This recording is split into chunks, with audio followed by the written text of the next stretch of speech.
Olá pessoal, eu sou Rosimara Quelela e tô aqui mais uma vez com o podcast. Tive algumas questões aí nesses últimos dias, ali a partir de agosto diminuí um pouco os vídeos, mas eu estava rearranjando a minha rotina para conseguir dar continuidade aqui aos vídeos e hoje eu vou dar continuidade. Estamos aqui com um convidado muito especial, o Fagner Saraiva. Então, por favor, Fagner, seja bem-vindo ao videocast do Umbango, se apresente, diga lá de onde você vem e como você vem. Olá, pessoal, todo mundo que está aí do outro lado. Eu sou o Fagner Saraiva, estou com muito prazer em estar aqui. Muito obrigado pelo convite, né, por essa conversa com vocês. Eu sou nascido no Mato Grosso do Sul, de onde eu venho, né? Filho da dona Dirce Brito de Almeida, que é a dona do Bar Bom Jesus. Nós moramos numa cidadezinha muito pequena chamada Aparecida do Taboado, que ela tem por volta de 28 mil habitantes. E foi ali que tudo começou, assim, minha vida com a arte, minha vida com teatro, com circo. E eu moro em São Paulo, se eu não me engano, desde os 18 anos, tá aí uns 20 anos quase que eu estou aqui nessa cidade, pelejando a arte por aqui. E estou aqui hoje no podcast para compartilhar essas histórias com vocês. Maravilha, maravilha. Então vamos lá.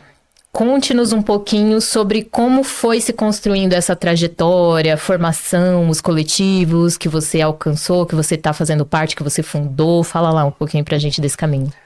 Tudo começou quando eu tinha lá minha vidinha, como que eu falo, camponesa, no interior, ali na cidade pequena, e eu vivi uma espécie de Glee, eu sempre zoo por conta disso, porque o Glee era aquela coisa assim que a gente via norte-americana acontecendo, né? Mas a escola pública me proporcionou isso. Eu tive uma diretora, que foi a Ana Elizabeth de Lima Garcia, que deve estar nos assistindo aí, que foi muito importante para minha geração, porque ela incentivava a arte. Eu lembro dela matricular a gente em aula de dança, então eu conheci a dança muito cedo. Eu lembro de com 14 anos eu estava montando Morte e Vida Severina e eu estava transcrevendo as fitas de cassete do filme para que a gente passasse para a turma, enfim, e pudesse, assim, desenrolar essa parada do teatro na escola.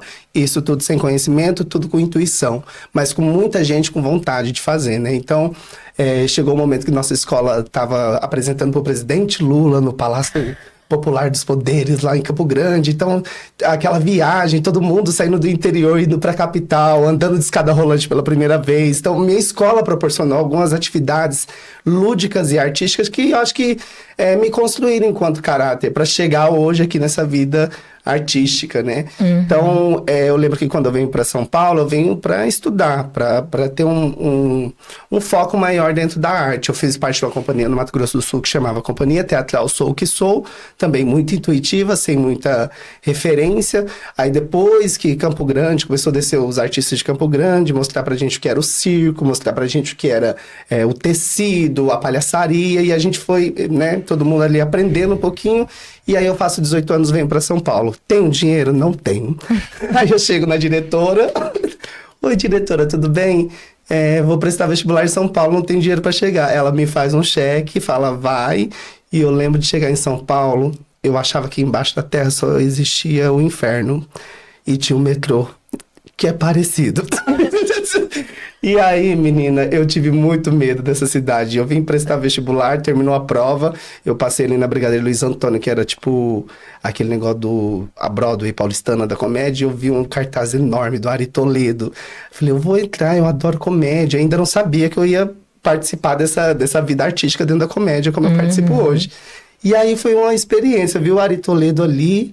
Eu lembro que eu sentei do lado do prefeito da época, que eu acho que era o senhor Kassab, e eu vi que todo mundo tava tirando foto. Eu falei, eu sou a Tieta, né? Tô aqui, é comigo. Eu não sabia quem era o senhor Kassab. Eu tava na primeira fila ao lado dele. Tá fazendo as poses. Tô fazendo as poses pras fotos, e depois que eu descubro, na hora que o Ari Toledo fala no final, eu queria agradecer a presença do prefeito, né? Sabia que não era comigo.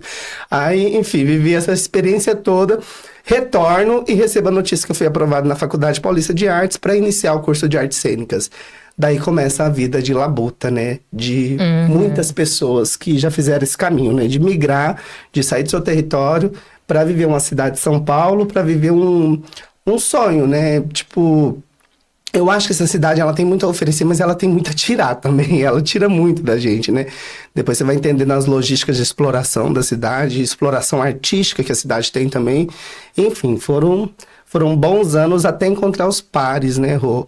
Que aí a gente vai recriando a nossa família, né? Enquanto artistas, enquanto migrantes, recriando os nossos espaços confortáveis para criar, porque é muito difícil você participar de criação num lugar que você não é representado, é muito complexo, né? Você é até julgado de menos criativo, mas não é sobre isso, é sobre estruturas que permeiam o nosso entorno, que fazem com que a gente não participe, né? E aí sim vem o coletivo Catapum, que é um coletivo que foi fundado por mim, por Chico Vinícius, num momento que a gente sai ali da faculdade e a gente percebe que todos os papéis são para todos, Menos pra você. menos pra gente.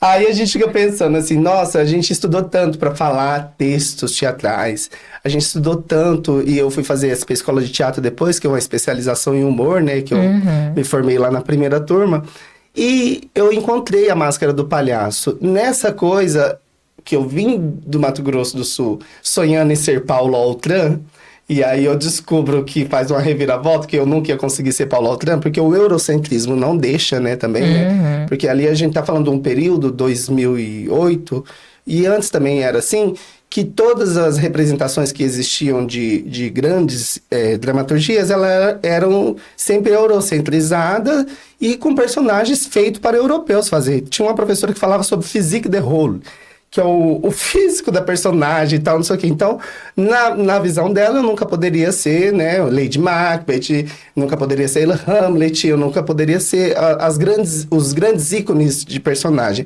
Então, foi uma formação um pouco truncada, no sentido que eu queria mais conhecimento, e aí eu não pude experimentar. Por isso que eu falo sobre qual o ambiente que você cria para o espaço de criação, né? Qual é as pessoas que vão dialogar com você.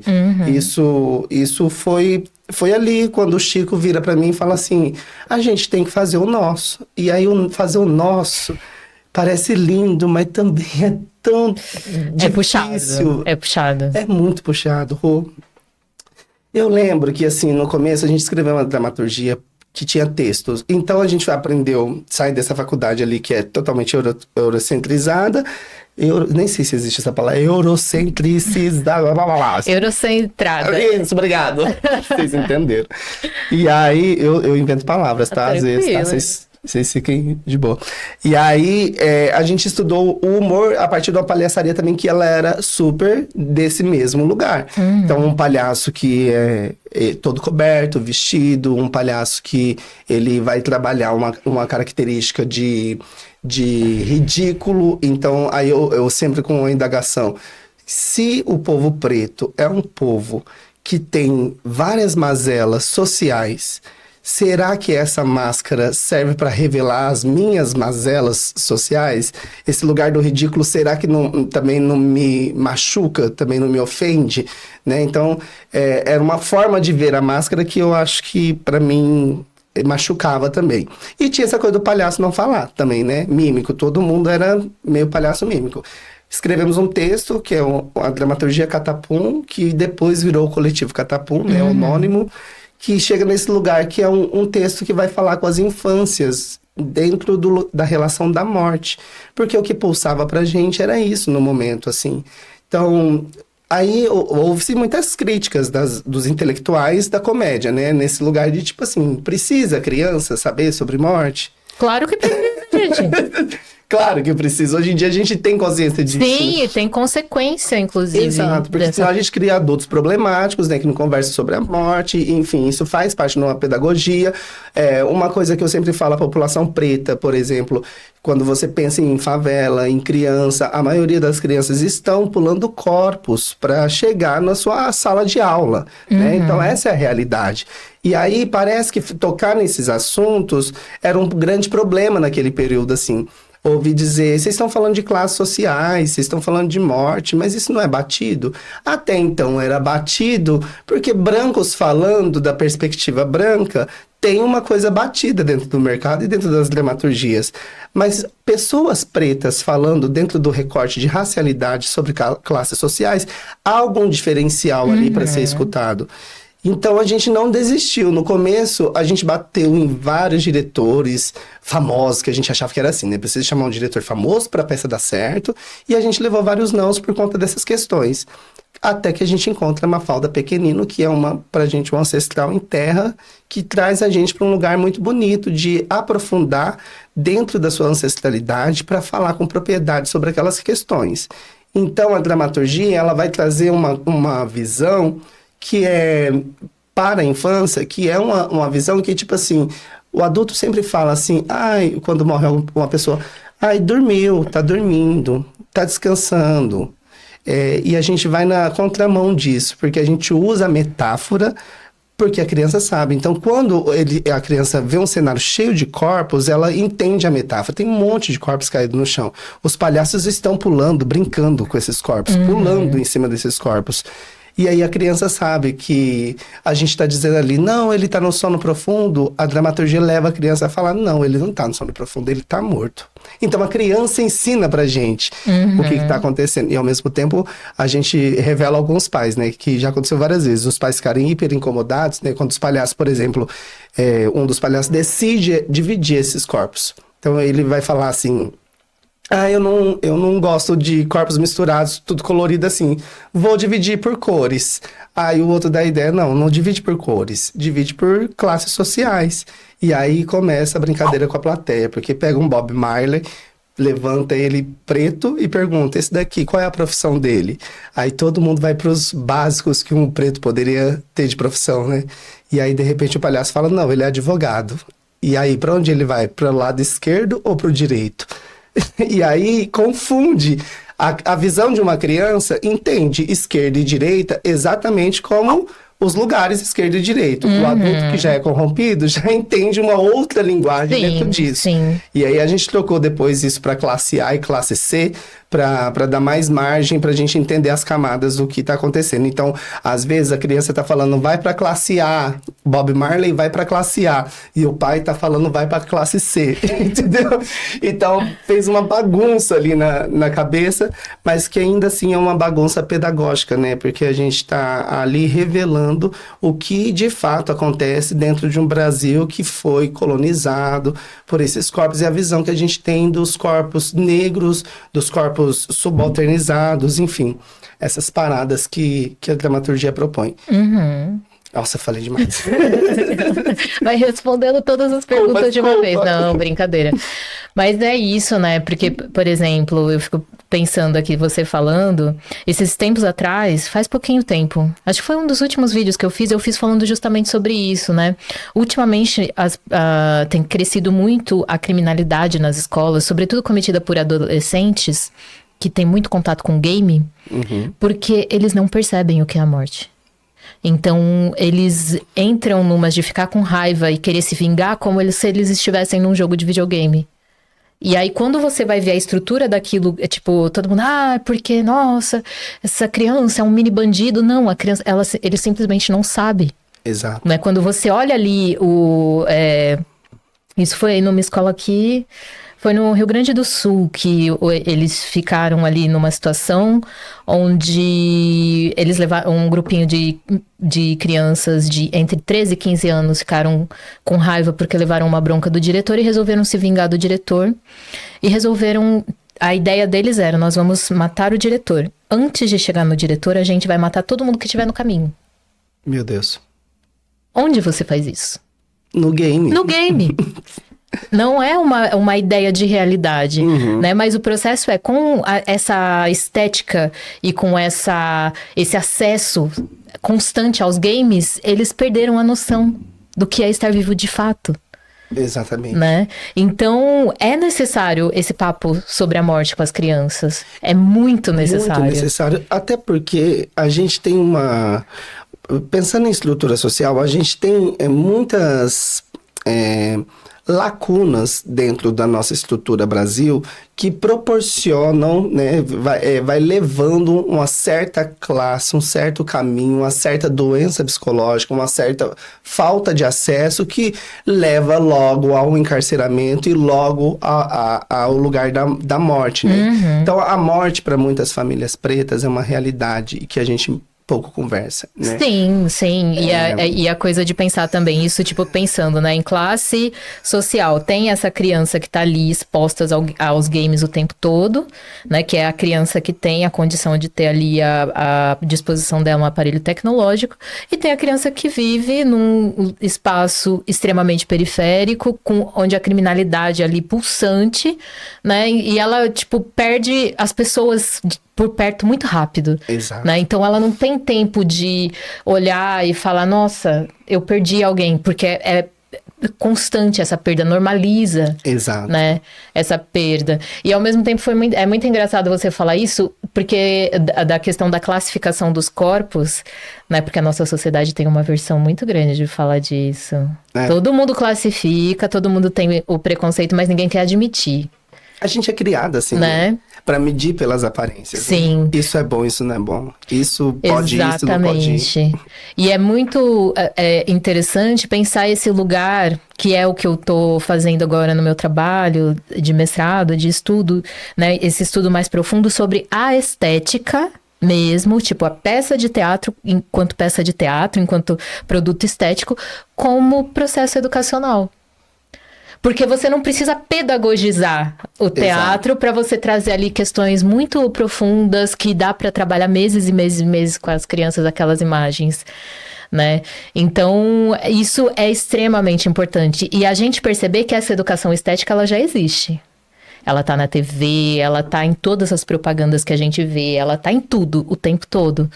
Só que a gente, é como se a gente não percebesse, né? E aí, quando você resolve pautar os assuntos que são mais espinhosos, a galera quer fazer aquele, ai, mas isso é coisa pra criança. Isso é coisa pra criança, isso que vem, né? Essa é a máxima maior. E quando, na verdade, a gente tá precisando muito, urgentemente, trocar ideia e escutar as nossas crianças, porque, de verdade, tem muitas coisas de visão de vida, assim, que a criança resolve.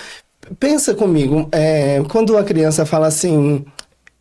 Hoje eu quero te dar um presente, e do nada pega uma flor invisível e te entrega. Você, enquanto adulto, você pega a flor invisível ou você ignora essa criança e fala assim, vai fazer alguma coisa, vai brincar pra lá.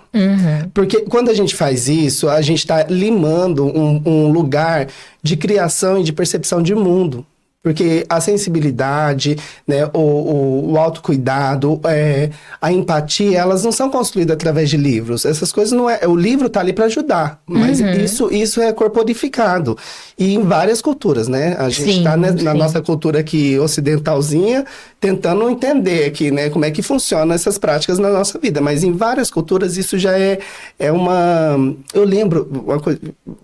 Veio um fato aqui agora. Uma vez... Perdão. Eu fui fazer um trabalho com os indígenas ali do Jaraguá. Se eu não me engano, eu não sei se são os Guaranis Kaiowás. E aí, lá eles têm uma figura que não é o nosso palhaço aqui que a gente conhece, mas é uma figura que chama Togo. E essa figura chamada Togo, ele tem essa função sobre ancestralidade, que é trazer a felicidade e o riso para aquele ambiente. Só que essa figura ela não aparece todo momento, ela aparece só quando tem, sei lá, uma perca, né? A gente perdeu alguém, um pajé. Um luto, ou uma situação difícil que a aldeia tá passando. Essas figuras vêm para equilibrar a energia de todo mundo dessa aldeia. E o melhor, que eu acho mais incrível, essa energia, ela não é feita por uma pessoa como eu, como você, que já tem, sei lá, 30 e poucos anos. Ela é feita por uma adolescente. Porque eles entendem que entre a infância da inocência e a sabedoria, né, dos nossos mais velhos, existe o meio do caminho que é entregue à responsabilidade de cultuar essas duas energias. Então, é essa pessoa que vai equilibrar a energia. E aí, isso, voltando à sensibilidade, voltando à forma de se organizar, perdão, voltando à forma de se organizar enquanto sociedade e olhar para as nossas crianças, que dia que a gente pensou que, né, as nossas infâncias têm muito para ensinar a partir da forma que ela chega no mundo que já está povoado, né, já está socialmente estabelecidas as regras e olha para esse mundo, né? Como é que a gente lida com isso? Essa parada é uma parada que a gente tem escutado pouco. A gente muito mais traz de cima para baixo, isso pode, isso não pode, Sim. do que a gente escuta o que está acontecendo ali com a vida daquela pessoa em relação a essa sociedade. Uhum. Enfim, devaneei, mas é que eu lembrei dessas pessoas indígenas Não, que é eles têm incrível. muito para ensinar nesse lugar. Sim. Acho incrível essa metáfora de um adolescente ser o responsável responsável em cultuar essa energia, de subir o cosmos ali da felicidade, porque ele realmente é uma pessoa que intermedia entre, vou colocar assim, o céu e a terra, né? Ele tá ali no meio. Isso para mim foi um grande ensinamento quando eu cheguei lá. Nossa, que incrível. Porque realmente, né, eu sempre... E é por isso que aqui no Umbango o foco é estudar outras formas de percepção da sociedade, outras formas de percepção da arte, né, sobretudo afro-indígena, que são coisas tão escondidas que a gente sabe tão pouco sobre essas culturas, para que a gente consiga encontrar outras formas de pensar a vida, né? Porque, por exemplo, dentro da filosofia Quindese, que é o que eu fiz, o meu último projeto, né, a gente tem a ideia de que a gente tem essa ideia muito presente de que a estética, ela é por si só pedagógica, não existe uma separação, a pedagogia e estética.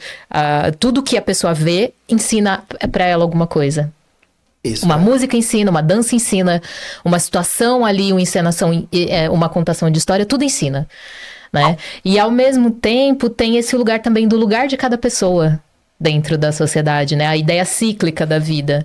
Então, a criança, a ideia nessa perspectiva, né, é que a criança, ela não é uma folha em branco. Ela vem da ancestralidade, com conhecimento, com percepções que à medida que ela vai sendo estimulada dentro da sociedade, ela vai acordando esse saber dentro dela. Né? Então, nunca é considerado alguém que não sabe de nada. Tanto que essa criança, ela é educada politicamente. Até as canções de bebê existem essas canções escritas no livro sobre Quindese, né? Que são canções que falam da história da comunidade, dos fatos políticos acontecidos. A criança é levada para o parlamento, que se chama Umbong, para as pessoas conversarem ali, e essa criança vê como eles resolvem conflito, como que eles criam as regras, como que eles criam as leis. Então, assim... E eu tava pensando agora nesses últimos fatos que aconteceram aí essa semana passada. Eu falei assim, gente, a gente precisa urgentemente ter um processo educacional político que aconteça desde a infância. Isso é muito importante. Porque política não é só partido, não é só essa ideia dos carinhos engravatados lá. É outra coisa, né? É um processo de pensar como que essa comunidade, como que essa sociedade se organiza. E você tem que saber isso desde criança. Você não pode deixar ficar adulto, ficar mais velho para ir perceber como funciona. E esse que é o grande desafio, né? Porque pra gente que trabalha com pedagogia, o pessoal que tá do outro lado também, como é que a gente traz esses universos dentro das nossas práticas, assim, né? Como é que a gente não anula que essas coisas acontecem, que a gente não anula que, por exemplo, o processo de construção política do país está neste momento. Como é que você aborda isso de alguma maneira, né? Precisa ter uma atividade exatamente focada com a lousa falando o que é lei? É isso que a gente tem que fazer? Ou é uma outra atividade para a gente entender, enquanto nós aqui dentro dessa sala, se isso pode ser considerado um processo político ou não, né? Eu acho muito importante quando você traz essa ideia que a gente precisa falar de política com as infâncias, porque para mim realmente muda muito, assim, quando eu percebo hoje, tô essa semana toda fazendo preparação de elenco de um espetáculo lá em São José dos Campos, em Iberê, somos todos estrangeiros, daqui a pouco vocês vão assistir, com direção da Thaís Dias. uma outra negona maravilhosa do teatro, atriz incrível, que também está trazendo, abordando ali, junto com a Jéssica da dramaturgia, esse lugar para as infâncias. E uma das coisas que a gente fica muito prestando atenção é que se nós ali do elenco que estamos trabalhando nesse trabalho tivéssemos a oportunidade de assistir esse tipo de trabalho quando a gente era criança, 50% das questões que a gente tem hoje estariam de alguma maneira representadas. Sim. Porque realmente isso faz muita falta dentro da formação. Isso também é construção política, assim.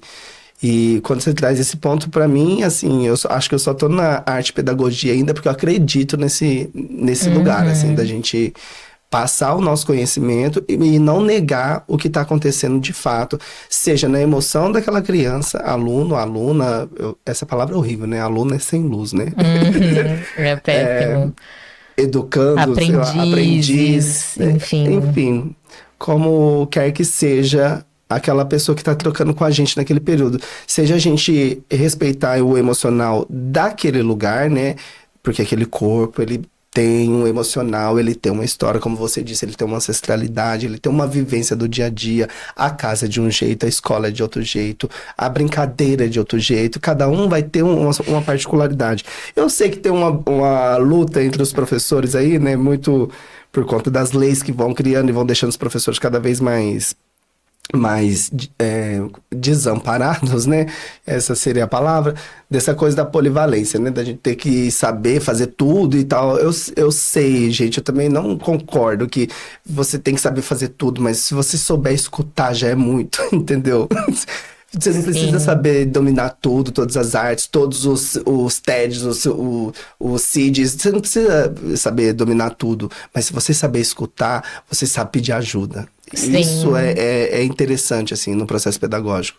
E apreciação, né? Porque, por exemplo, se você vai olhar pra isso, né? Você leva uma criança pra ver uma peça de teatro, dá pra você trabalhar com ela tanta coisa depois. O mês inteiro. Né? Tipo, tem conteúdo lá pro mês todinho. A gente, ano passado, quando fizemos Dingo Dingo,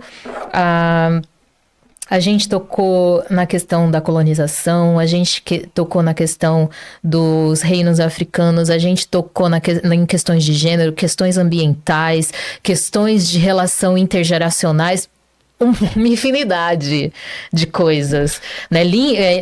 Músicas cantadas em línguas africanas para as crianças perceberem os sons diferenciados, sabe? Tanta coisa dentro desse trabalho, de um trabalho. Isso é muito maravilhoso. Sabe? Então, assim, tem muita possibilidade, que às vezes é isso, é levar ali pra dentro da sala de aula, mesmo que seja um vídeo, né? Mas levar uma coisa diferenciada.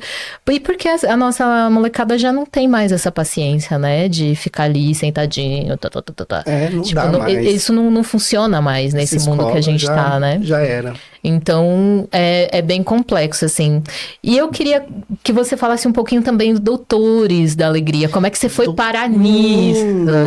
Você sabe que na minha vida, eu sempre olhava para Doutores da Alegria e falava assim, gente, jamais eu vou ser palhacinho de hospital. Eu achava menos... Olha, perdão, viu, gente? Agô. Porque... Eu entendi a importância desse trabalho, né? O Doutores da Alegria é uma instituição que está fazendo por agora em outubro, eu não lembro exatamente a data, eles estão fazendo 34 anos de existência, né? É a primeira instituição que traz a arte da palhaçaria para dentro do hospital, aqui no Brasil, enfim.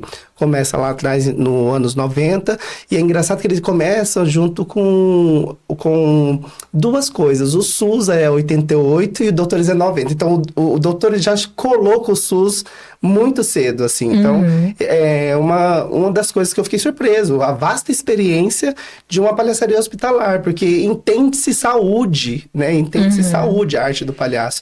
Eu fui parar lá por um grande acaso, que eu fui fazer um teste, abriu uma seleção, e eles, desses 34 anos, o Doutores tinha muita gente branca e não tinha um elenco preto. E aí fizeram a seleção de pautas afirmativas, da qual eu participei e passei como palhaço, eu mais 9 pessoas pretas, artistas incríveis que estão lá também trabalhando junto comigo. Estou fazendo 3 anos de casa agora. E tenho percebido como que eu posso dizer, a evolução desse trabalho com a chegada das pessoas pretas também. Sim, porque palhaçaria é um negócio complexo, né? Muito. Eu fico sempre pensando, como que você chega, você já tem ali o estereótipo dado, né? Porque dentro da comédia bem, digamos assim, tradicional, o lugar da pessoa preta é o lugar do ridículo, é o lugar da pessoa que vai fazer o papel ali, daquele que vai ser zoado, que vai fazer o contraponto, né? Exato. E na nossa sociedade a gente tem isso pra rir como base, a gente ri do outro, a gente não ri com o outro. Né? Isso é um desafio do século, né? É o desafio do século, a gente reaprender a rir, né? Sim. Porque a gente precisa, se você pensar em como que eu posso dizer? A estrutura do humor feita dentro da comédia televisiva, onde estavam as pessoas negras? A gente tem ali, vou citar algumas para o pessoal que está do outro lado. A gente tem ali Tião Macalé sem dente. Quem é a população que está mais sem dente no Brasil? É a população negra, fruto de política também, né? E de um processo escravagista que aconteceu nesse país. Se você pensar em Mussum, quem é o cara que tá tirando riso ali é do quê? Do álcool, né? Então, as famílias negras que têm problema com álcool... O álcool, falar errado. Né? O sambista malandro, porque a gente lembramos, para quem não lembra, é bom lembrar, a gente teve um momento aqui nesse país que houve a lei da vadiagem, né? Você não podia fazer seu samba, você não podia expressar a sua cultura, porque sua cultura, ela não era tida como... Era proibida. Era proibida, não era tida como coisa decente para a sociedade, né? Então, o humor é construído nesse lugar para as pessoas negras, né? Quando a gente recorta para dentro do hospital, Rô, tem uma parada que, tipo assim, não vai ser diferente. A estrutura de um hospital, ela é totalmente branca. Imaginem vocês, onde estão as pessoas negras no hospital? Não é só jaleco, né? Muitas não é só o coisas. jaleco que é branco, é o pescoço do jaleco também. O pescoço também é branco. E aí você vai encontrar pessoas negras ali na portaria, no estacionamento, cuidando do seu carro. Você vai encontrar pessoas negras nos serviços de limpeza, né? Você vai encontrar pessoas negras dentro do hospital. Eu conto nos dedos os médicos negros que eu encontrei nesses 3 anos. Existem, viu, gente? Existem. A gente está avançando, mas é preciso dizer que isso é uma problema de estrutura. Passos muito apertados. Exato. Né? E aí, quando entra esses palhaços negros, os doutores da alegria negros, eu até zoo, às vezes eu brinco de Black Doctors. Quando chegam os Black Doctors, tem uma identificação imediata desse corpo da massa hospitalar, né? Então, você vai ver ali a enfermeira negra se reconhecendo no Black Power. Nunca vi um palhaço assim. Você vai ver a pessoa da faxina chegando e abraçando e falando assim, não sabia que tinha palhaço negro. Então, olha como a gente tem estruturado. Isso eu tô falando da equipe técnica, né? Quando você recorta para a saúde dentro de um SUS, quem são as pessoas que estão acamadas dentro do sistema SUS? São as pessoas negras. Então, a gente chega de jaleco para atender aquelas crianças negras. Eu me emociono de falar porque é um trampo muito delicado. A gente está entrando num lugar ali que a gente vai lidar com mazelas, com coisas que a nossa sociedade tem, com coisas estruturantes, né? Mas, principalmente, a gente vai atuar dentro da dor. E o palhaço no hospital é muito diferente de você fazer um palhaço aqui no espetáculo, aqui na rua. Porque no hospital você vai precisar ter um olhar específico. Lá não é o seu palco de show. Entendeu? Lá você vai fazer um show para uma pessoa. E esse um show para uma pessoa não pode ter roteiro. Porque essa pessoa, você pode... Por exemplo, a gente faz uma coisa que eu jamais imaginaria que o Doutores fazia, que era pegar o plantão, né? A gente senta lá com a equipe... O Carlinhos do leito A. O Carlinhos do leito A tá com que? A leucemia. Ah, então tá. Ele tá fazendo tratamento assim, assim, assim. Ah, ele teve uma cirurgia ontem. Ontem ele tava legal. Ontem ele conversou com a gente depois da cirurgia. Hoje ele não quer comer. Hoje ele não quer conversar com ninguém. Ficou o dia inteiro deitado, não comeu nada e não falou com ninguém. Entra o palhaço para atuar com esse diagnóstico. Chega lá, o garoto tá com muita dor. E aí, como é que você age nessa hora? Porque é um pensamento muito rápido, então não dá para ter o roteiro. O roteiro vai ser o que tá ali na hora. E aí, enfim, várias causas desenrola, né? Desde você distrair aquela dor ou sofrer a dor junto, né? Eu tenho uma amiga lá do Rio, uma doutora, Letícia, a gente foi dar uma entrevista esses dias, ela falou uma coisa tão linda que eu falei assim, é isso, a gente atua na dor, na raiva, a gente não lida só com sentimentos bonitinhos. Sim, Assim, sim. ai, nossos doutores, eles trazem paz para o hospital. Gente, não é palhacinho de Jesus. Entendeu? Nada contra quem faz esse trabalho, mas o trabalho ali é outro. O trabalho é lidar com emoções, e às vezes é da criança, mas às vezes é da família. Imagina uma mãe que está 60 dias sentada numa cadeira, acompanhando um filho. Então, uma mãe preta, entendeu? E aí, isso que eu tô falando, quando entra um palhaço preto, o palhaço preto, ele dá um lugar ali de inimaginável, e que, de repente, você conversa sobre o ambiente que aquela família vive e que você também já viveu. Então, eu lembro muito bem de como era o sofrimento da minha mãe quando era criança, dentro do hospital, como doía nela, né? Tipo, e aí, alguns lugares, eu sinto que a palhaçaria, palhaçaria, eu vou falar palhaçaria preta nesse momento, vou recortar um pouquinho, porque ela, além de dar identificação direta para um corpo médico de uma estrutura que é branca, né? Então, o corpo que eu digo das outras pessoas que não estão na casta do hospital, todo mundo, os pares ali, a massa, se identifica.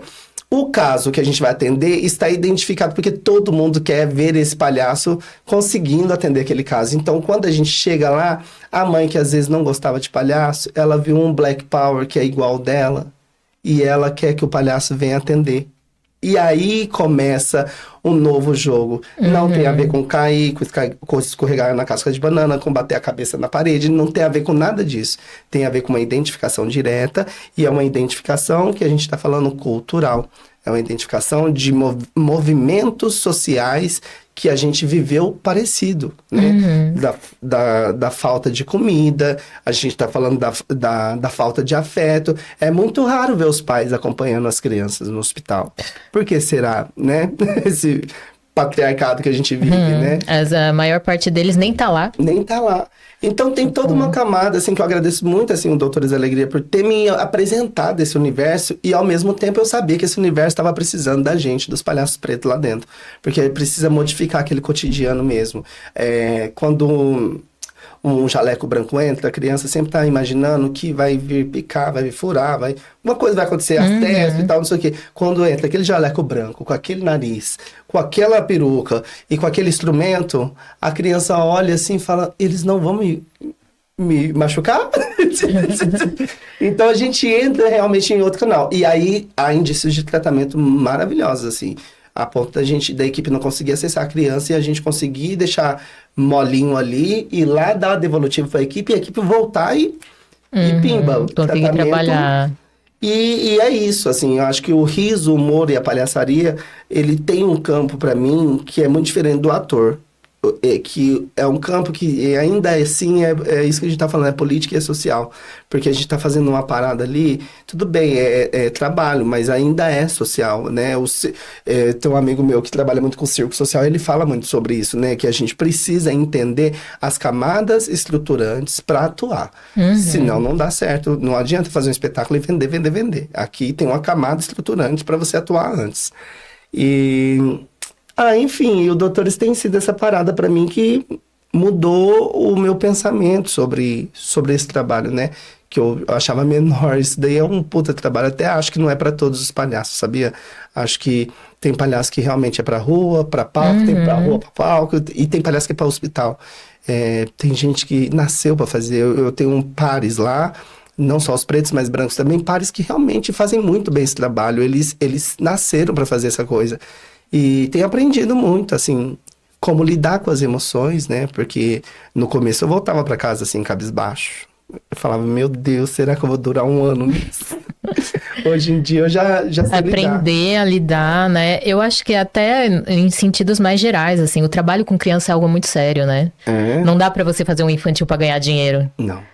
Né? Você tem que fazer algo ali que de alguma forma vai trazer uma outra estrutura para qualquer criança que seja essa que vai ver o que você está fazendo, né? E sobretudo num lugar de extrema fragilidade, né? De extrema delicadeza, assim. Nossa, é sensacional, assim, de pensar nisso, assim, e pensar que muitas vezes não é o que acontece, né? As Total. pessoas, tipo, querem fazer só por fazer, sem ter ali uma pesquisa, sem ter uma afinidade, porque eu vejo muito isso, assim, é necessário ter afinidade com a criança, Total. né? Tipo, porque é isso, quando você vai fazer trabalho para adulto, você faz, aí a pessoa vai comentar alguma coisa ali, né? Porque ela quer, às vezes a pessoa quer mostrar ali que ela entendeu o que você tá falando e não sei o quê. E a criança não. Ela vai vir com a troca mais genuína para você, né? E aí como que você consegue devolver isso para Exatamente. essa criança, né? Porque não tem como. Eu acho que assim, a educação artística, seja em dança, seja em teatro, eu vejo como algo ainda muito eurocentrado e muito distante, sabe? Ai, eu sou artista, nossa. Eu não sei, eu Tipo, não no tenho fundo da obrigação com terra, nada, eu sou artista. sabe? E aí, com a criança não dá pra você ser esse artista distante. Você tem que ser o artista que troca, que tá ali, né? Tipo, uma das últimas apresentações, a última apresentação que a gente fez do Dingo Dingo, veio uma menininha que ela tinha ali uns 6 aninhos, e aí ela, ai, o meu avô morreu. Aí eu acho que a semana passada, fazia pouquinhos dias que o avô dela tinha morrido. E ela entendeu, a partir da peça, o que tinha acontecido com o avô dela. E aí eu fiquei assim, eu falei, nossa, tipo, o que eu faço agora? Ai, né? Porque são esses lugares, assim, é uma troca muito, muito, muito potente, muito genuína, mas que é isso, a gente também Arte. precisa ter o nosso trabalho, A arte tem um poder né? incrível, né? Poder Tem. incrível. E é muito interessante porque, assim, dentro da minha perspectiva mesmo de trabalho artístico, eu confesso que, assim, eu sempre fiz trabalho para adulto, mas aí, tipo, deu 2022, que foi a última vez que eu fiz um trabalho para adulto, 2023, eu falei, ai, gente, não quero mais. Eu, tipo assim, eu olhei e eu falei Mudou. assim, gente, não, eu quero falar com gente que tá esponjosa pra trocar, né? E quem é essa gente? São as crianças. As Exato. pessoas adultas estão num outro lugar de consumo da sua arte e tudo mais, não sei o quê. Então, eu dei uma andada pra trás, assim. E óbvio, isso não é pra vida toda, mas naquele momento, 2023, 2024, foi que eu estruturei o projeto pra poder fazer o trabalho pra molecada. Porque eu falei, não, eu tô cansada disso, sabe? E às vezes vem um lugar de esvaziamento mesmo, né? Porque a forma como a gente lida com a arte, ela também é construída a partir desse lugar de eurocêntrico, né? Então a pessoa, ela nem se permite ser afetada por aquela imagem que ela tá vendo, né? Ela já tá ali, não, porque mil castelos na cabeça, Antes tem de racionais. sentir, já tá fazendo outras coisas. Sim, é uma coisa assim, não tem espaço para sentir, é um espaço de quase que ter um feedback todo estruturado, todo não sei o que, e às vezes não é isso, É, ter uma opinião sobre, a gente não precisa. sabe? A gente tem que ter opinião sobre tudo que a gente vê em arte também. Às vezes não é só sensações, assim, né? Tipo, eu fico passado, assim, quando eu vejo. Eu tenho assistido bastante trabalhos, né? E aí tem uns trabalhos que eu falo assim: caramba, me tocou no simples. E era uma coisa. Eu não tinha opinião sobre por que me tocou, mas depois eu fui entender que naquele momento eu me arrepiei com aquela história, porque aquela história não tinha nada a ver com o meu universo, e eu descobri que existia aquele tipo de história e eu arrepiei. Entendeu? Então, tipo, eu preciso validar se é bom ou ruim. Gente, eu senti, eu arrepiei, entendeu? Realmente a gente tem uma construção muito eurocêntrica. E às vezes também, quando a gente. Enfim, eu passei dessa fase, mas eu tive uma fase também assim de produção para pensando em produzir para crianças pretas e não sei o quê. É louco como a gente muda, né? Porque na minha cabeça não foi. Não, eu entrei na chave do letramento, do empoderamento, como aconteceu na minha vida. E eu achei que eu tinha que produzir só para crianças pretas, quando na verdade eu preciso produzir para crianças, seja elas pretas ou brancas, ou amarelas, ou enfim, ou vermelhas, porque o que a gente está propondo agora um diálogo que a criança branca também consiga conviver com o amigo negro. Então, a criança branca precisa receber o mesmo conteúdo que a criança preta. E isso tem que acontecer desde muito cedo. E por um determinado momento da minha construção artística, eu parei ali naquele lugar e aí, de repente, eu falei, não faz sentido isso. Não faz, eu faço para crianças, eu não faço para uma criança negra ou uma criança branca entender. Eu faço para todas as crianças. E nessa construção de fazer para todas as crianças, é bom que você amplia o seu repertório e o seu conhecimento. Então, todas as referências afrocentradas que a gente tem, elas tomam mais dimensões. Porque se você prestar atenção, os nossos autores, filósofos negros, e principalmente dramaturgos negros, eles não estão falando de um ponto de vista recortado, eles estão falando de um ponto de vista muito amplo. Uhum. E por que a gente vai fechar e vai falar assim... Perdão, bati aqui. Eu só vou falar dessa perspectiva. Então, isso foi uma coisa que mudou, assim, também na minha trajetória. Acho que eu venho amadurecendo cada vez mais. Mas essa é uma coisa que eu relato, assim, eu percebo. Eu falo, essa daqui você mudou porque realmente não fazia sentido ir por esse caminho. Só por esse caminho, né? E hoje em dia eu penso nessas construções, né? Eu fico muito... Eu tenho um negócio popular dentro de mim, assim, que toda vez que eu vou entrar em uma criação, eu penso assim, será que minha mãe vai entender? E meu sobrinho também? É sobre isso. É sobre isso.